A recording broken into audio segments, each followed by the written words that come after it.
महाराष्ट्रातील अंशतः अनुदानित शिक्षक शिक्षकेतर बंधू आणि भगिनींनो, नमस्कार।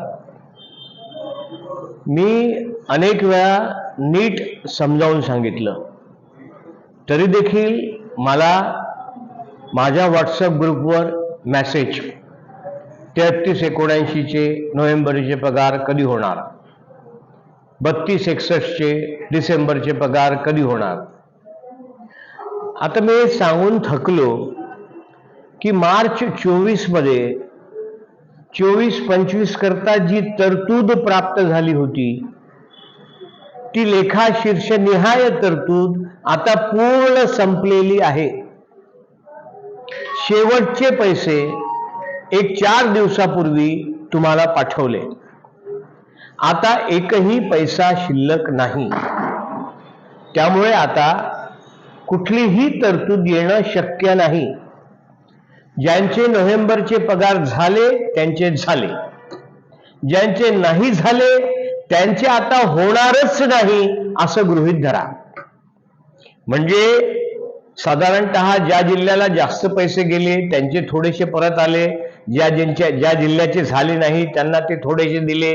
यातून काही फार भागणार नाही, होट चाटल्याने पोट भरत नाही।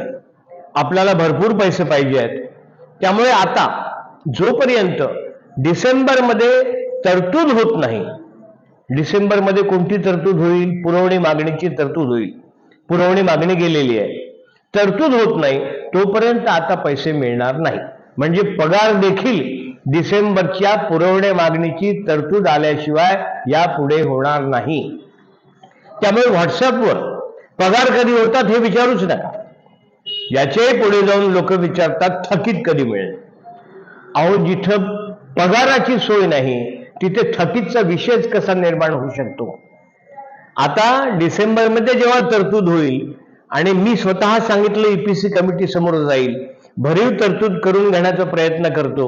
हे केल्यानंतर सभागृहात ती तरतूद मंजूर होईल आणि त्यानंतर रेग्युलर पगार आणि थकीत याचा विचार होऊ शकतो। तो विचार करण्याकरता मी कटिबद्ध आहे, मी काम करतोय। तुम्ही फक्त पाठीवर हात ठेवून लढ म्हणा, मी लढतोय। धन्यवाद।